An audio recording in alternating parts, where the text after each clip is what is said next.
Buenos días, estimada familia de Casa de Oración Berazategui, estimados hermanos, amigos y todos los que pudieran estar escuchando este audio. Que el Señor les bendiga a cada uno de ustedes. Como cada domingo en la mañana, quisiera compartirles una reflexión de la palabra de Dios. Pero antes quisiera pedirles que podamos orar. Yo voy a orar, ¿sí? Y quisiera pedirle a usted también que por un momento cierre sus ojos y pueda orar también. Pedirle al Señor, tomarse un momento y pedirle a Dios que nos bendiga en este día, que nos ayude, que a través de su palabra nos renueve, nos fortalezca, y también orar específicamente por todo esto que se está atravesando a nivel mundial y también en nuestro país. Padre, te damos gracias en el nombre de Jesús por tu misericordia, por tu amor inagotable y por tu bondad para con nosotros. Te damos gracias porque cada día de nuestras vidas podemos nosotros recibir una palabra de tu parte. Te damos gracias porque tu promesa es firme y verdadera. Tú estás con nosotros todos los días hasta el fin del mundo. Te damos gracias porque tu Espíritu Santo nos enseña, nos dirige, nos redarguye de pecado y nos acerca a ti. Y te damos gracias porque podemos abrir tu palabra y ser edificados, exhortados y corregidos. Oramos específicamente en este tiempo por todo el mundo, por todas las naciones, por todos los gobernantes, por todas las familias de la tierra. Oramos en el nombre de Jesús que tú extiendas tu mano de misericordia. Eres el único Dios todopoderoso que puede ayudar en este tiempo a todo el mundo. Eres el único que puede, con una palabra tuya, detener todas las cosas que están sucediendo a raíz de este brote y esta pandemia que está azotando al mundo entero. Tú tienes un propósito específico, Señor, con todo lo que estamos viviendo. Confiamos plenamente en ti y en que este propósito se cumplirá. Pero rogamos, Señor poderoso, que tú extiendas tu mano de misericordia sobre todo el mundo. Lo pedimos en el nombre de Jesús. Amén. El Señor puso en mi corazón, mis hermanos, compartirles este mensaje, aprovechando un poco la tecnología y los medios de comunicación de los que disponemos. Porque más allá de toda medida de prevención sanitaria que nos pida el aislamiento social, preventivo y obligatorio, más allá de toda medida que tome el gobierno que prohíba la concentración de personas y las reuniones en los salones de la iglesia, más allá de todas esas cosas, la palabra del Señor puede y debe seguir siendo predicada. Mucho se ha discutido estos días atrás acerca de si es correcto o incorrecto acatar esa normativa, esa disposición del gobierno y mantener cerrada los salones de reunión de las iglesias. Algunos han dicho que es correcto, otros que es incorrecto, pero de lo que sí podemos estar seguros es que tener el salón de reunión cerrado no es lo mismo que cerrar la iglesia de Dios. Podemos estar seguros que el hecho de que el salón de reunión permanezca cerrado y no se realicen las reuniones como lo hacemos habitualmente, no es impedimento para que el mensaje de Dios llegue a los corazones de sus hijos. Así que de eso podemos estar seguros. No puede el hombre cerrar la iglesia. De eso podemos estar seguros. No puede el hombre limitar la iglesia o aniquilarla. Tampoco puede hacerlo el brote que estamos viviendo hoy. La iglesia es el cuerpo de Cristo, una institución santa, espiritual, que se mueve por fe y que es sostenida por el poder de Dios. La iglesia es indestructible porque Dios es su fundador y Él es el que la guarda y la preserva. Así que nada de esas cosas pueden afectar la iglesia, pero sí puede afectar la iglesia y a sus miembros la desobediencia. Eso sí es algo que puede afectar a la iglesia. la desidia, el pecado, la soberbia y esa falsa superfe que hace que algunos se sientan inmunes a todo y se opongan a las medidas que se están tomando hoy en nuestro país, y que de manera casi soberbia y altiva quieran mantener sus puertas abiertas a pesar de que se ha dado una directiva de parte del gobierno de contribuir y ayudar evitando la congregación de personas. La rebeldía y la desobediencia en ese aspecto sí puede afectar a la iglesia y manchar su testimonio. Cerrar nuestros salones frente a la emergencia que estamos viviendo hoy, mis hermanos, es actuar con sabiduría y es cumplir la palabra de Dios.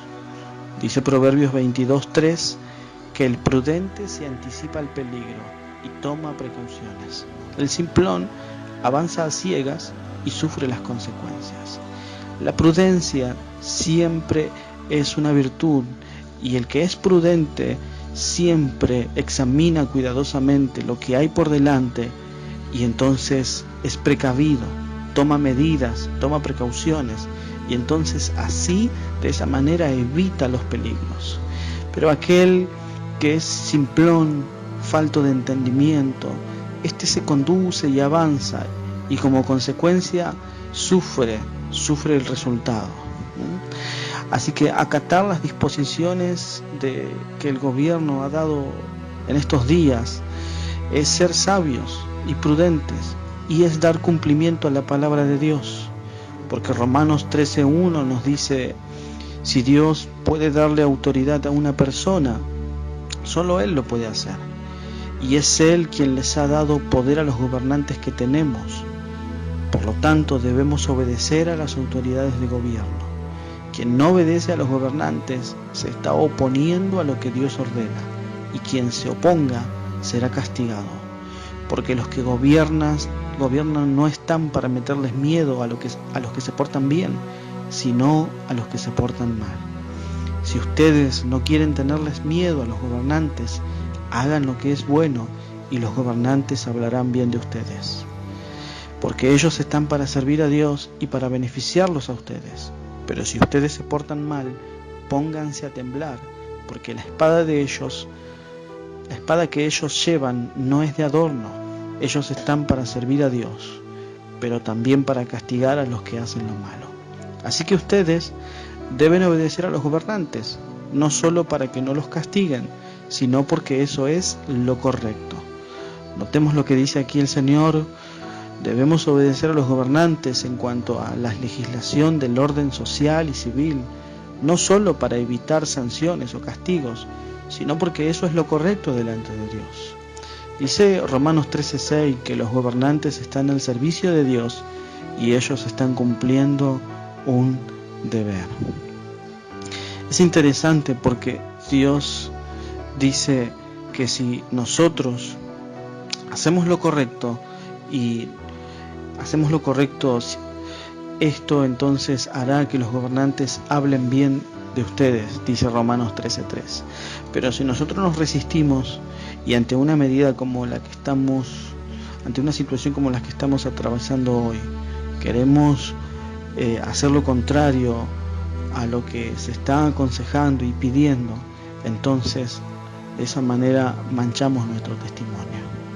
Así que mantener en este tiempo de cuarentena o de dificultad las puertas cerradas es amar a Dios, es amar al prójimo, es amar la humanidad y es cuidar al ser humano. Así que nada va a impedir que la palabra de Dios sea anunciada, absolutamente nada.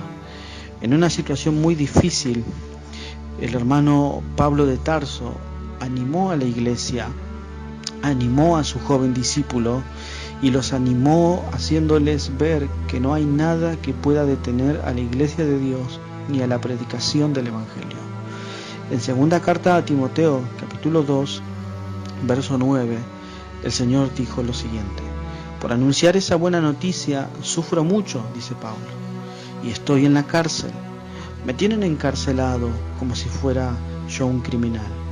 Pero el mensaje de Dios, el mensaje del Señor, ese mensaje no está encadenado. Dios nos está mostrando a través de este pasaje que no hay nada que pueda impedir que el Evangelio eterno sea anunciado. No ha podido impedirlo el Imperio Romano, no han podido hacerlo los escépticos, los intelectuales, los ateos, los sistemas políticos ateos no han podido ni podrán jamás impedir que el mensaje sea anunciado. Así que podemos estar seguros de que en este tiempo aún de dificultad, el mensaje de Dios sigue dándose a conocer. Ahora, sin más, quisiera compartirles la reflexión para este domingo. ¿Sí? El título del mensaje de hoy es Sostenidos por el poder de Dios. Esto es lo que el Señor me guiaba a compartirles. Quizá usted ha escuchado en alguna ocasión decir a alguien que atravesaba una situación muy difícil, quizá usted ha escuchado a tal persona decir: la fe es lo único que me sostiene. Es muy común oír a las personas decir esto cuando atraviesan momentos de gran presión y dificultad. Pensar en esto me llevó a hacerme la siguiente pregunta: ¿qué es lo que me sostiene a mí en momentos de crisis, de ansiedad y de dificultad? ¿O qué es lo que sostiene a los cristianos en momentos como estos? Al hacerme esta pregunta, concluía en que, sin lugar a dudas, el único que puede sostener y ser el fundamento firme y el sostén de un cristiano en momentos de dificultad es el Señor Jesús. Él es el único, Él es la roca inconmovible, y el que permanezca en Él no será destruido. En momentos de dificultad, el optimismo no sirve de mucho. La valentía, el coraje y la fortaleza interior son cosas que tienen cierta reputación y parecen ser buenas, pero estas cosas son insuficientes para mantenernos firmes en el camino cuando las cosas van mal. La valentía y el coraje son buenas virtudes, pero si provienen de un corazón que no tiene a Cristo, son insuficientes. Por ejemplo, si Job hubiese dependido de su fortaleza interior, no hubiera podido soportar las terribles calamidades que le sobrevinieron. O por ejemplo, si Pablo hubiese dependido de su coraje o su confianza en sí mismo, él nunca hubiera podido decir lo que dijo en 2 a Timoteo 4:7: he peleado la buena batalla, he terminado la carrera y he permanecido fiel.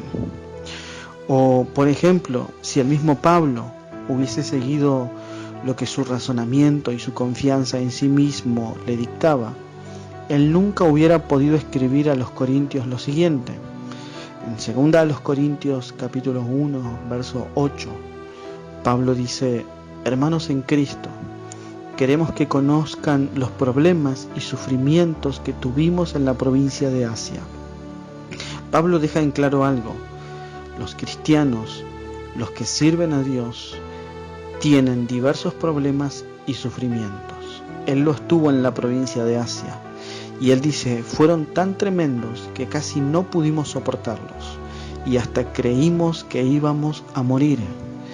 En realidad nos sentíamos como los condenados a muerte, pero eso, dice Pablo, eso que atravesamos, eso que casi nos derriba, eso que nos hizo sentir como condenados a muerte, que casi nos aplasta, esas cosas, dice Pablo, nos ayudaron a confiar en Dios.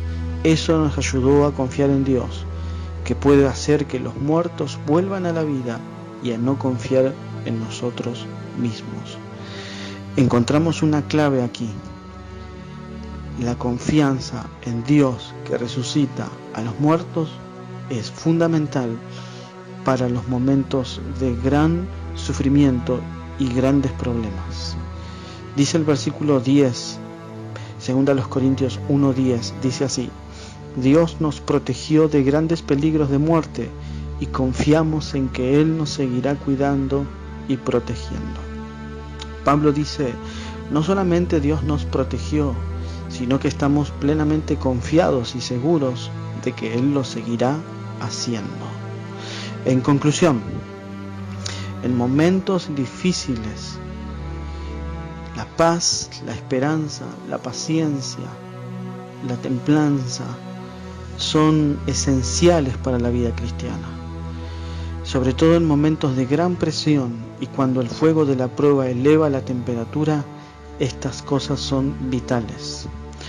Momentos de presión atravesamos todos, cada día de nuestras vidas, algunos más que otros, o en mayor o menor intensidad, pero todos nos vemos cada día de nuestras vidas sometidos a diferentes grados de presión o pruebas. Y podemos decir que hoy más que nunca, a raíz de la situación mundial y nacional, de esto que jamás habíamos experimentado hasta la fecha en nuestro país, una situación como esta desencadena en diversas problemáticas, afecta la economía, afecta la salud, afecta la vida diaria, el cotidiano de los hogares y de los creyentes. Situaciones como estas hacen que se ponga a prueba la paciencia, la fe y los frutos. En momentos como estos entramos en un tiempo en donde se puede manifestar la vida de Cristo o se puede manifestar aquello que está en el corazón, que debe ser desechado. Ahora, como la fe y la paz son esenciales para atravesar momentos de dificultad, yo quiero dejarles esta mañana una reflexión de estos dos frutos del Espíritu. En segunda carta a los Tesalonicenses, capítulo 1, versículos 3 y 4, Pablo escribió lo siguiente. Dice: hermanos míos, en todo momento tenemos que dar gracias a Dios por ustedes. Y así debe ser, pues ustedes confían cada vez más en Dios y se aman más y más los unos a los otros. Por eso nos sentimos orgullosos cuando hablamos de ustedes en las otras iglesias de Dios, porque aunque ustedes tienen dificultades y problemas, se mantienen firmes y siguen confiando en Dios. Encontramos aquí que Pablo y sus colaboradores sienten en su interior la obligación, se sienten comprometidos, impulsados, obligados a dar gracias a Dios por los creyentes de Tesalónica. Ellos sienten la gran necesidad, sienten que casi es una deuda orar y dar gracias por ellos y dar gracias a Dios por todo lo que Dios estaba haciendo en sus vidas. Dice el texto que conforme aumentaban las dificultades, la iglesia de Tesalónica crecía y se fortalecía. Una matemática que quizá es contraria a nuestra razón. Nosotros pensaríamos que en momentos de dificultad y adversidad la iglesia decrece, pero en realidad sucede lo contrario. La fe, la paciencia, la esperanza se incrementan. Ahora notemos que Pablo da gracias por el crecimiento de la fe de ellos. Pablo dice: cuando hablamos de ustedes, sentimos realmente gran gozo en el corazón, porque nosotros somos testigos y hemos visto que ustedes han atravesado muchas dificultades y problemas. Han sido perseguidos a muerte, algunos han perdido sus bienes, algunos han sido desposeídos o expulsados de sus familias por mantener su fe en Dios. Y Pablo les dice: aún así, aún en medio de todas esas cosas, ustedes se mantienen firmes y siguen confiando en Dios, siguen teniendo fe en Dios. Pablo entonces da gracias por la fe de ellos. Pablo da gracias por esa confianza que los llevaba a enfrentar la crisis y a salir ilesos. Pablo sabía y daba gracias por ellos, porque él sabía que los tesalonicenses no estaban dispuestos a volverse atrás. Ellos habían recibido mucho de parte de Dios y no querían volver atrás. Ellos preferían mantenerse firmes esperando de los cielos a Jesús y que Él tomara en sus manos todo lo que les estaba causando sufrimiento.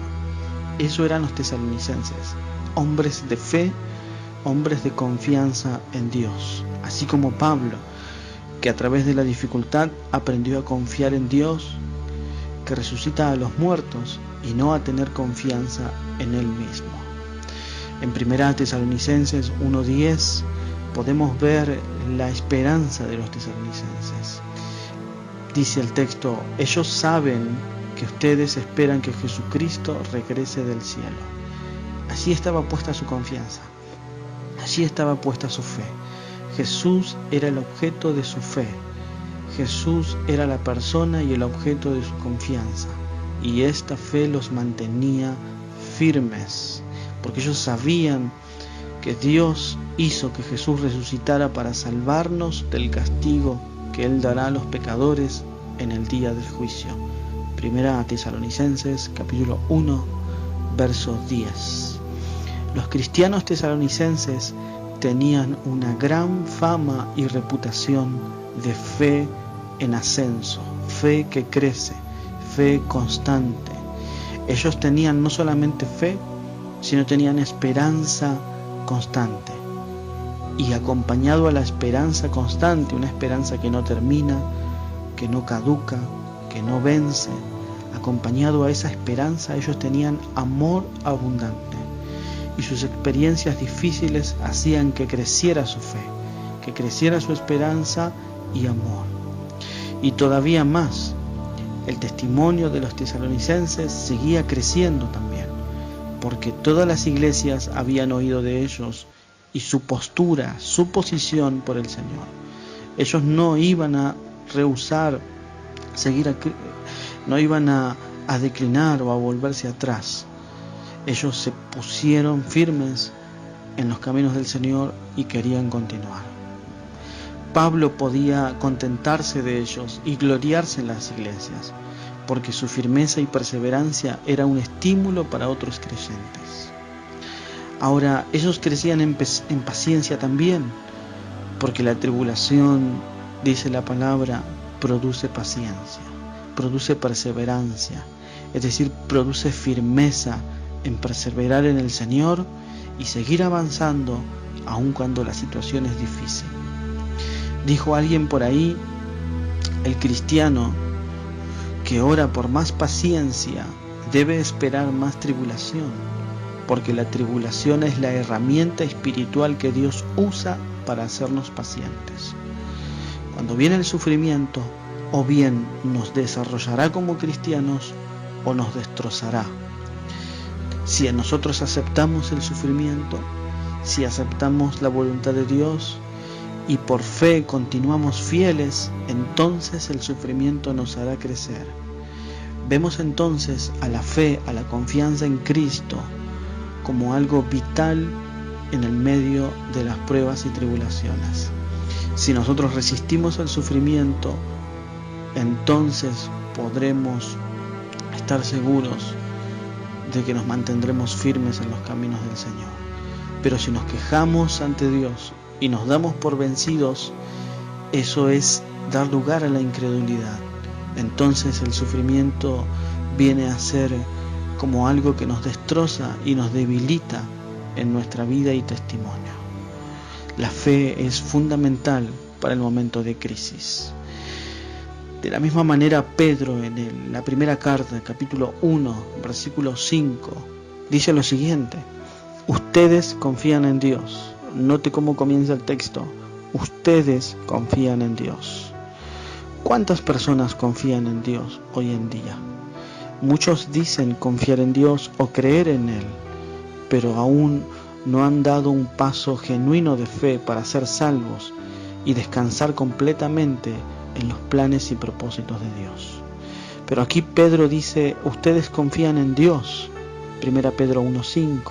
Ustedes confían en Dios y por eso Él los protege con su poder, para que puedan ser salvados tal y como está planeado para los últimos tiempos. Pedro mencionó en el versículo anterior de esta carta 1 Pedro 1:4. Él mencionó que la herencia que Dios tiene para nosotros en los cielos está guardada y custodiada por Dios. Y él mencionó que la herencia no es para todos. Hay posibilidad de que los hombres vayan al cielo, sí. El Evangelio es predicado para todos, pero no todos irán, sino solamente los que confían en Dios. Este es el primer elemento que encontramos en este texto, la confianza en Dios. Es fundamental y necesaria para poder permanecer firme en la prueba y poder ingresar a la presencia de Dios en el cielo. Los cristianos son personas de fe. La fe es lo que sustenta la vida del cristiano. De hecho, la vida cristiana comienza con un acto de fe, un acto de confianza en Dios, que hace que Dios declare a la persona justificada, que le perdone sus pecados y que la restaure en una relación personal con Él. Dice Romanos 5:1, Dios nos ha aceptado porque confiamos en Él. Aquel que no confía en Dios no puede ser aceptado por Dios. Dice Romanos ahí, Dios nos ha aceptado porque confiamos en Él. Esto lo hizo posible nuestro Señor Jesucristo. Por eso ahora vivimos en paz con Dios. Si no hay fe sincera en la persona de Cristo, en la obra de Cristo, no hay posibilidad de ser reconciliado con Dios. La fe es el medio por el cual el hombre se apropia de la salvación eterna. Dice Romanos 1:17, la buena noticia nos enseña que Dios acepta a los que creen en Jesús. Como dice la Biblia, aquellos a quienes Dios ha aceptado y confían en Él, vivirán para siempre. Esto es lo que nos enseña el Señor. Todos aquellos a quienes Dios ha aceptado y confían en Él, vivirán para siempre. Esto es, el justo por la fe vivirá. ¿Quién es el justo? El que Dios acepta. ¿Y por qué Dios lo acepta? Porque confía plenamente en Cristo y su sacrificio. Una persona que confía de esta manera puede tener la seguridad de que podrá vivir eternamente con Dios. La fe es el instrumento que permite alcanzar la justificación al margen de toda obra buena que el hombre pueda hacer. En Gálatas 3:11 leemos, entonces es claro que nadie logra ser aprobado por Dios a través de la ley, porque el aprobado por Dios, por la fe, vivirá. La fe es aquello que nos permite conocer a Dios y agradarle y ser justificados por Él. La fe salvadora nos justifica delante de Dios y además nos santifica y nos permite llevar adelante una vida cristiana conforme a lo que el Señor requiere.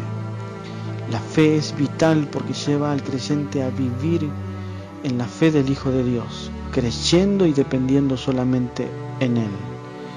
Por eso la fe es fundamental en momentos de dificultad. Ahora quiero compartirles parte del segundo elemento, que es la paz. En una oportunidad, el Señor Jesús calmó la ansiedad de sus amigos, los discípulos, con las siguientes palabras. En Juan 14:27, Evangelio de Juan, capítulo 14, verso 27, Jesús les dijo a sus discípulos lo siguiente: les doy la paz, mi propia paz, que no es como la paz que se desea en este mundo. No se preocupen ni tengan miedo por lo que pronto va a pasar. Para el momento en el que Jesús dirige esta palabra a sus discípulos, ellos estaban confundidos, con profunda ansiedad. Ellos estaban agitados, inquietos y con gran temor.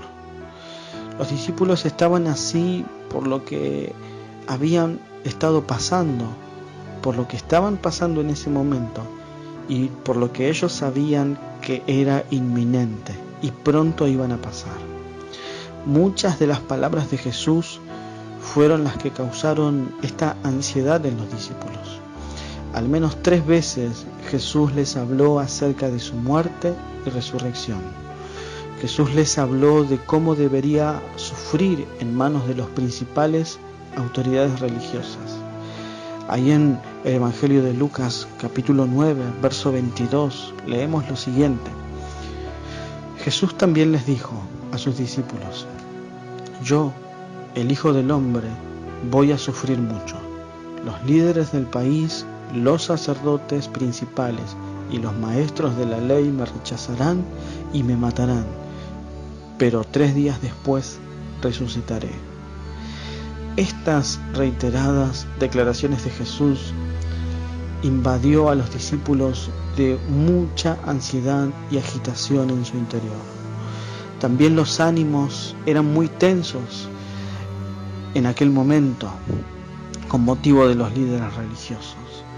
Y de hecho, en una oportunidad, mientras Jesús conversaba con Pedro, hablándole de que él lo negaría, de que Pedro lo negaría a Jesús, Jesús inició la conversación de la siguiente manera.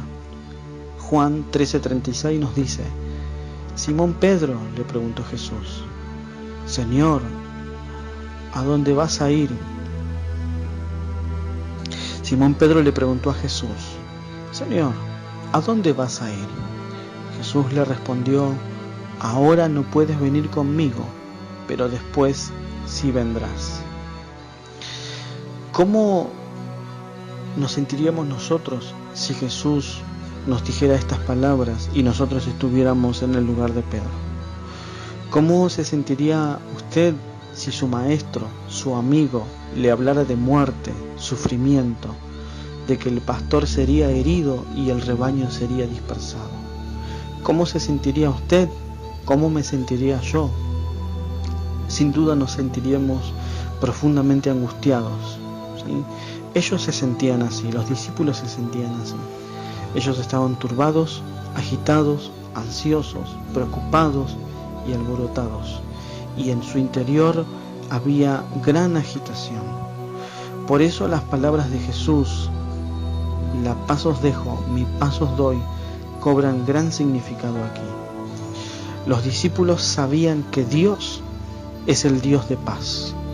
Allí en Romanos 15:33, Pablo escribió: el Dios de paz sea con todos vosotros.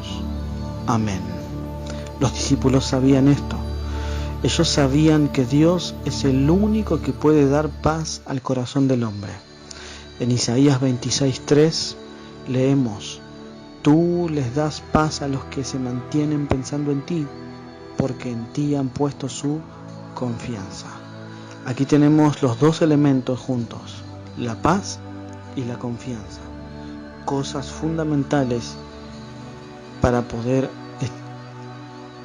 salir victorioso en medio de las pruebas. Los sacerdotes, por ejemplo, como representantes de Dios ante el pueblo, ellos debían bendecir al pueblo diciendo: Jehová te bendiga, te guarde, Jehová haga resplandecer su rostro sobre ti y tenga de ti misericordia, Jehová alce sobre ti su rostro y ponga en ti paz. Números 6:22 al 27. Ahora, los discípulos estaban frente al mismo Dios de paz, escuchando de sus propios labios que Él les daría su paz. Ellos podían ver el cumplimiento de Isaías 26. Ellos podrían tener la certeza de que Jesús los mantendría en completa paz, porque los discípulos habían puesto en Él su confianza. Ellos podían estar seguros de que el Dios de paz les daría lo que estaba prometiéndoles. Jesús les daría su paz. Jesús puede hacerlo, porque en Isaías 9:6 leemos que su nombre es Príncipe de Paz. Su nombre expresa su naturaleza, lo que Él es, sus atributos. Él es el Príncipe de Paz, el Dios fuerte, el admirable, el consejero, el Príncipe de Paz. Jesús puede dar esa paz porque Esa es su esencia. Él puede hacerlo también porque en Efesios 2:17 dice: y vino y anunció las buenas nuevas de paz a vosotros que estabais lejos y a los que estaban cerca. Él puede dar esa paz porque es el único que puede unir con el vínculo de la paz a un grupo de personas de diferentes nacionalidades, caracteres y temperamentos. Como dice Efesios 4:3, el Espíritu los ha unido con un vínculo de paz. Hagan todo lo posible por conservar esa unidad, permitiendo que la paz los mantenga unidos. Él es el único que puede introducir la paz como elemento vital o virtud en la vida del cristiano. Jesús nos da plena seguridad de que Él puede dejarnos algo único. Él le ha dado plena seguridad a los discípulos de que ellos recibirían algo único. Una paz que es única para los hijos de Dios. Ese regalo que ellos recibirían era lo que los sostendría desde su ascensión, la ascensión de Jesús, hasta el día de Pentecostés.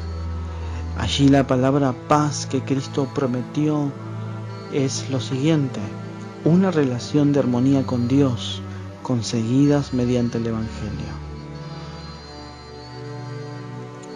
Dice Colosenses 1:21: y vosotros también, que erais en otro tiempo extraños y enemigos en vuestra mente, haciendo malas obras, ahora os ha reconciliado. Y en Romanos 5:1 leemos: justificados pues por la fe, tenemos paz para con Dios, por medio de nuestro Señor Jesucristo. En principio esa es la paz que Jesús dejó. Él hizo esa paz, la posibilidad de ser reconciliados con Dios, de que la relación rota y la comunión que se rompió a causa del pecado sea restaurada. Esa es la paz del Evangelio. El Evangelio es un mensaje de paz. Dice Efesios 6:15: y calzados los pies con el apresto del Evangelio de la paz. Pero esa paz es no solamente relación restaurada con Dios o eliminación de enemistad con Dios.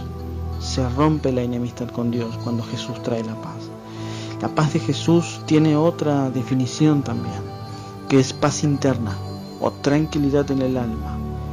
Esa que es fruto del Espíritu. Tranquilidad e íntima seguridad son conceptos asociados con la paz.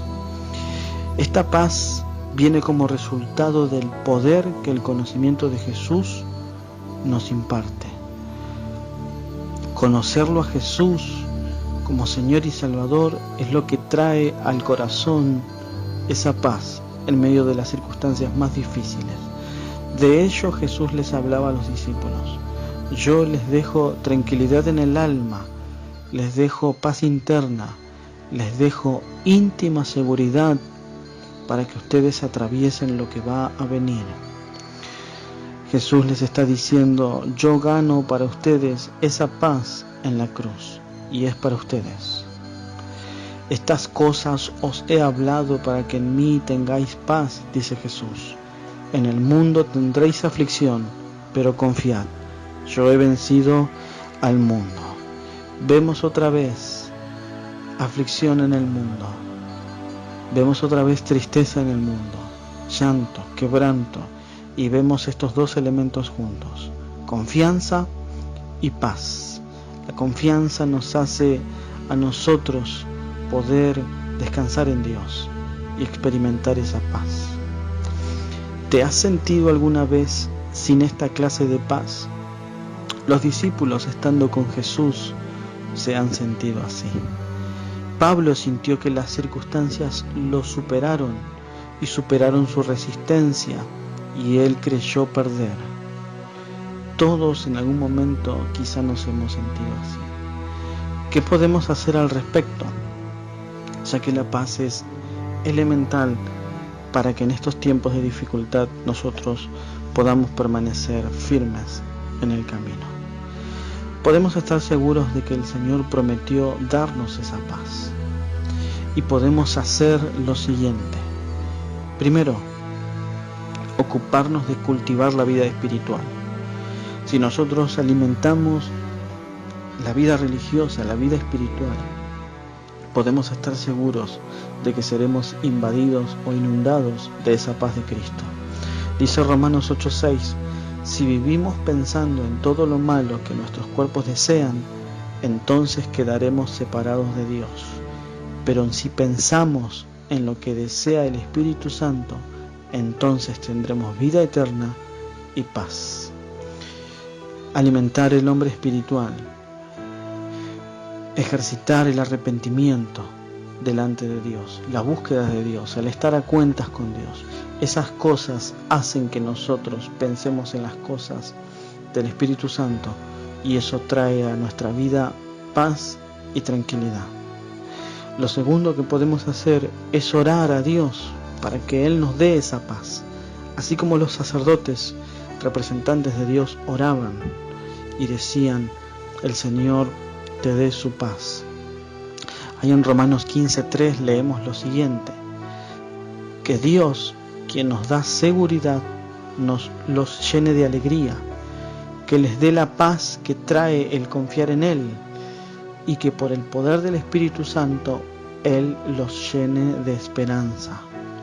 Lo segundo que podemos hacer es orar a Dios para que a través de nuestra confianza en Él nos llene de su paz y Él también llene de su paz a la iglesia, Él llene a los hermanos, Él llene a los creyentes y Él llene a cada creyente en el mundo que hoy se ve presionado por la adversidad y la dificultad.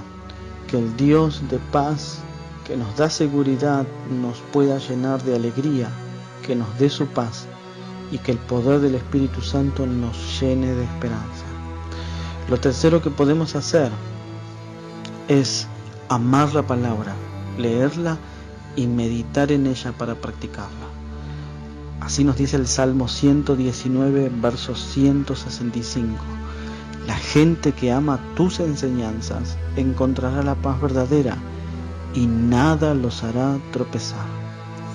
Lo mejor que podemos hacer en estos tiempos de adversidad es llenar nuestra mente de la palabra de Dios, saturar el corazón, el pensamiento de las promesas de Dios, de la palabra de Dios que nos ordena, nos corrige, nos lleva al arrepentimiento y nos muestra la voluntad de Dios para nosotros. Amar la palabra, leerla, meditarla y ponerla en práctica.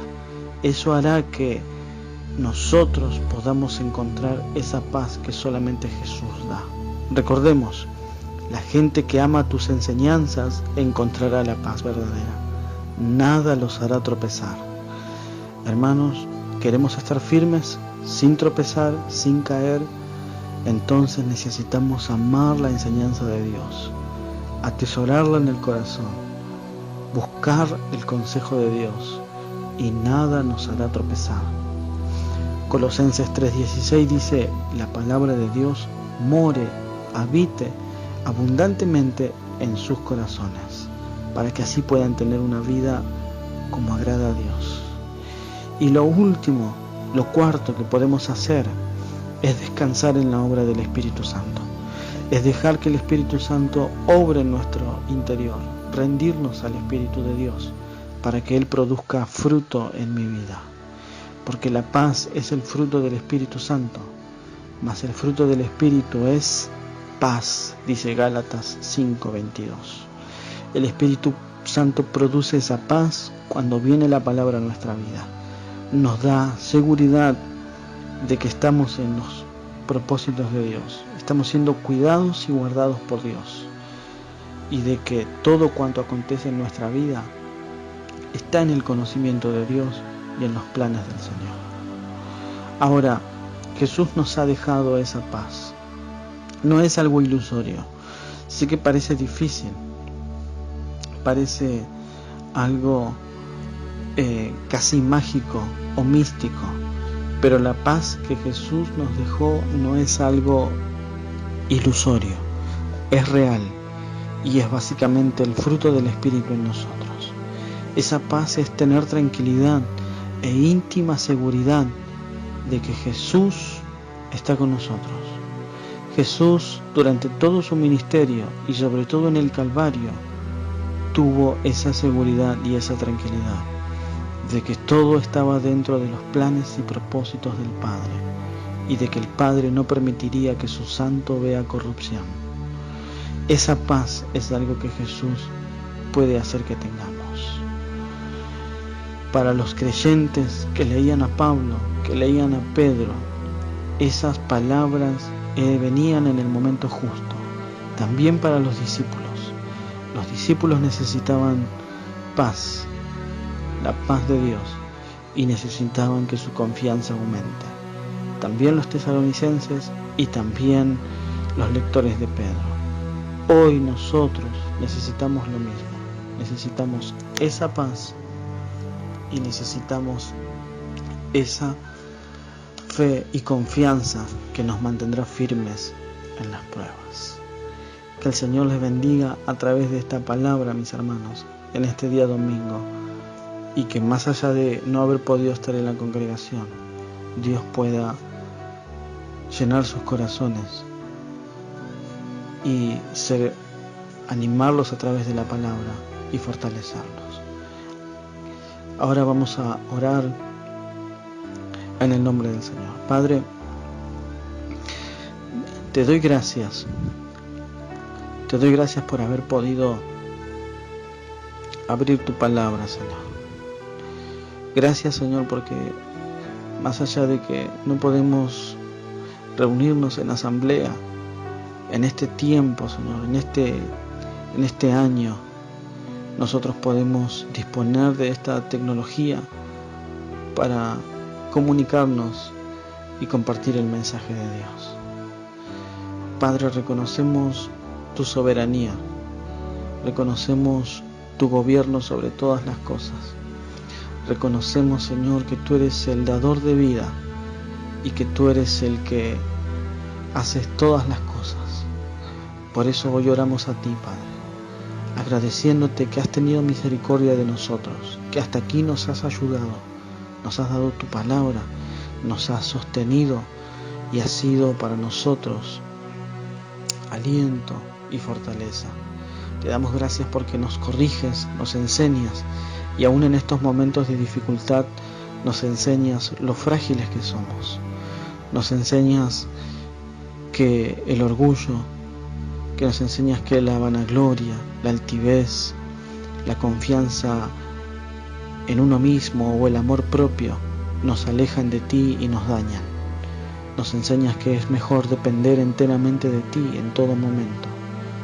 Nos enseñas y nos sostienes. Te damos gracias, Jesús. Gracias por cada familia que está en su hogar, Padre. Padre, gracias por cada uno, por cada matrimonio, por cada integrante de la familia. Te ruego que tú les visites, Señor, que tú les sostengas, Señor. Son tiempos difíciles, de dificultad, y todos nos vemos, Señor, cargados, presionados, aún preocupados y quizá angustiados. Te ruego que vengas a nuestras vidas y podamos descansar en ti, Señor. Podamos descansar en tus planes, en tus propósitos y en todo lo que tú estás haciendo, Señor. Porque no has dejado de obrar, Señor, en el mundo. A veces pensamos que tú, Señor, nos has dejado al abandono, pero eso no es cierto, Señor. Tú estás guardándonos. Te ruego, Señor, por cada familia, Padre, por cada necesidad, Señor.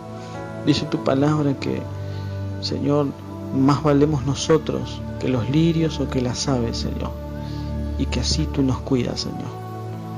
Padre, así, de esa manera, cuida a mis hermanos, a mi familia, Señor, en el nombre de Jesús. Y oramos, Señor, que en este tiempo de dificultad tú derrames de tu gracia y misericordia sobre las autoridades, Señor, que puedan ellos tomar decisiones sabias, Señor, y atender a las necesidades del humilde, del que está en necesidad, del que te necesita, Señor. Todo esto te lo pido en el nombre de Jesús, Señor. Bendice a mis hermanos, Señor, en momentos de dificultad, de tribulación, de angustia, Señor. Extiende tu mano sobre los que están atravesando enfermedad, Señor. Los que estén siendo azotados por algún padecimiento físico, Señor. Extiende tu mano de misericordia, Señor, y sánale en el nombre de Jesús. Oramos, Padre amado, para tu gloria y honra, en el nombre de Jesús confiamos que tú obras conforme a tu voluntad, Señor.